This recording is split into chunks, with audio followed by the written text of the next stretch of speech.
लग्नाचे दागिने म्हणजे श्रीमंत पेशवाई दागिने. नाशिकचे सुप्रसिद्ध सराफ मयूर अलंकार सराफ. ताज्या बातम्यांसाठी नाशिक न्यूजच्या YouTube चॅनलला सबस्क्राईब करा आणि बेल आयकॉनला प्रेस करा. नाशिकमध्ये खड्ड्यांमुळे आणखी एक नागरिकाचा बळी गेल्याचा आरोप होतोय. सातपूरमधील अपघातात गंभीर जखमी झालेल्या दिलीप काळे यांचा तब्बल 24 दिवसांच्या उपचारानंतर मृत्यू झालाय. त्यांच्या मृत्यूमुळे नाशिकमधील रस्ते सुरक्षेचा प्रश्न पुन्हा ऐरणीवर आलाय. 20 जुलै रोजी त्र्यंबक रोडवरील धावपट्टीजवळ दिलीप काळे यांचा गंभीर अपघात झाला होता.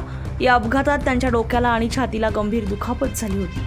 गेल्या 24 दिवसांपासून रुग्णालयात त्यांच्यावर उपचार सुरू होते. मात्र काल उपचारादरम्यान त्यांची प्राणज्योत मालवली आहे. दिलीप काळे हे किरकोळ मजुरीचं काम करून आपल्या कुटुंबाचा उदरनिर्वाह करत होते. त्यांच्या मृत्यूची बातमी समोर येताच कुटुंबियांवर दुःखाचा डोंगर कोसळलाय.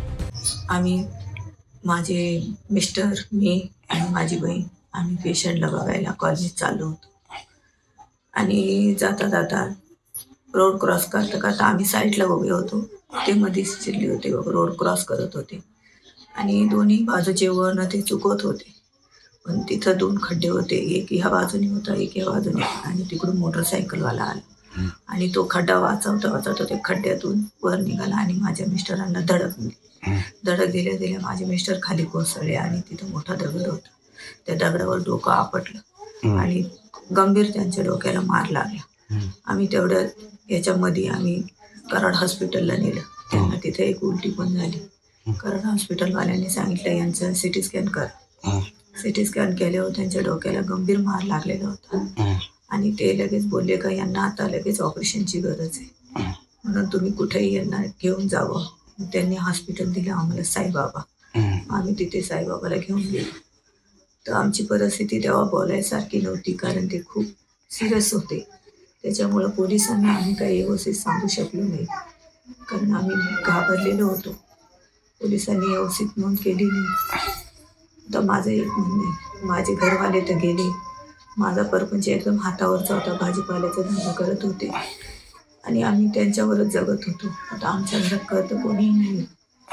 तर माझ्या मुलाला त्यांनी नगरपालिकेत कामाला घ्यावं ही माझी इच्छा आहे. ठीक आहे. माझं नाव वैभव दिलीप काळे. त्या दिवशी 20 तारखेच्या दिवशी मम्मी, पप्पा आणि मावशी हे 3 जण काकांना भेटण्यासाठी हॉस्पिटलला कॉलनी येथे जात होते. तर रस्त्यांचे कामं चालू असल्यामुळे एक साईडचा पूर्ण रस्ता बंद केलेला होता आणि दुसऱ्या साईडला दोन्ही साईडचे वाहनं चालू होते. तर तिथे मोठमोठे खड्डे होते त्या रस्त्यामध्ये. तर पप्पा रस्ता क्रॉस करत असताना एक 2 व्हीलरवाला रस्ता चुकवण्याच्या नादात त्यांनी पप्पांना धडक दिली. तर पप्पांचा पाय दुसऱ्या खड्ड्यामध्ये अडकून ते तिथे खाली कोसळले दगडावरती आणि तिथे त्यांना मेंदूला जबर मार लागला. त्याच्यामुळे ते त्या ठिकाणी अनकॉन्शियस झाले आणि आम्ही प्रथम उपचारासाठी कराड हॉस्पिटल येथे त्यांना नेलं असता तिथे CT स्कॅन केल्यावरती त्यांनी आम्हाला तात्काळ सर्जरी करण्यास सांगितली. तर आम्ही सर्जरीसाठी साईबाबा हॉस्पिटलमध्ये इथे त्यांना ॲडमिट केलं. तर पोलिसांना ही पूर्ण घटना मी सांगितली होती की अशा पद्धतीने घटना घडलेली आहे.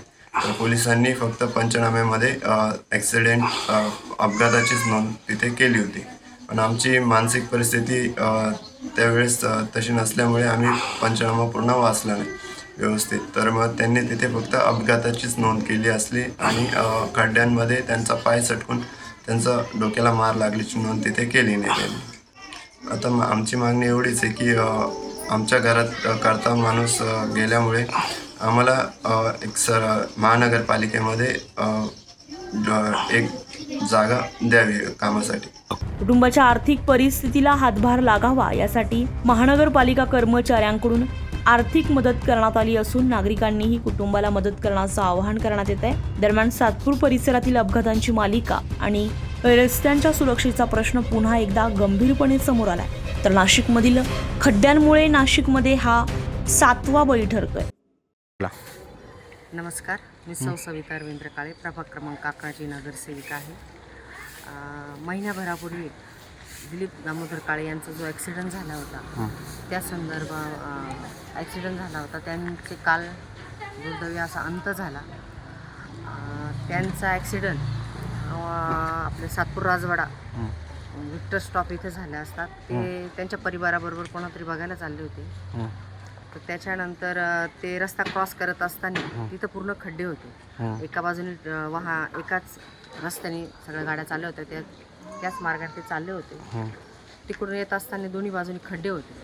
एक मुलगा पाठीमागून आला, तो खड्डा वाचवण्याच्या ह्याच्यात त्यांच्या अंगावर धडकला आणि ते खाली पडले असतात. तिथं खड्डा होता आणि त्या खड्ड्यामध्ये पाणी होतं आणि तिथं दगड होता. तर त्यांना तो दगड काय दिसला आणि ते त्या दगडावर पडले. तिथंच त्यांना गंभीर दुखापत झाली. त्याच्यानंतर त्यांना कराड हॉस्पिटल इथे ॲडमिट करण्यात आलं. तर कराडने सांगितलं की यांना ताबडतोब सिटी स्कॅनला लागा, यांच्या डोक्याला जबर मार झाला. सिटी स्कॅन केल्याच्यानंतर आम्ही त्यांना साईबाबा हॉस्पिटल मुंबई नाका इथे ॲडमिट केलं. त्यांच्यावर शस्त्रक्रिया केली.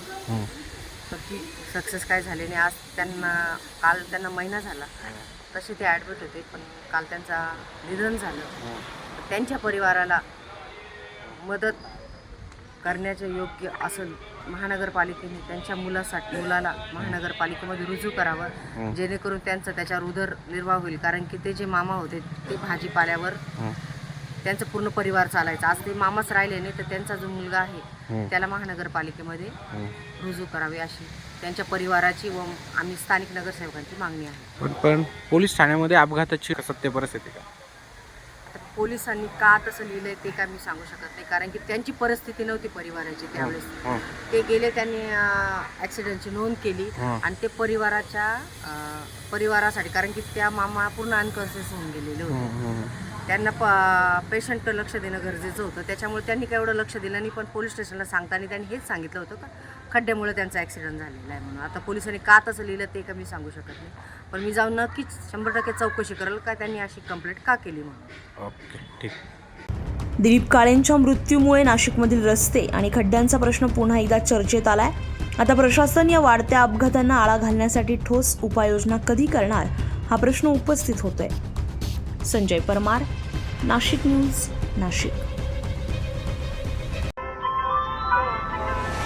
ताज्या बातम्यांसाठी नाशिक न्यूजच्या YouTube चॅनलला सबस्क्राईब करा आणि बेल आयकॉनला प्रेस करा.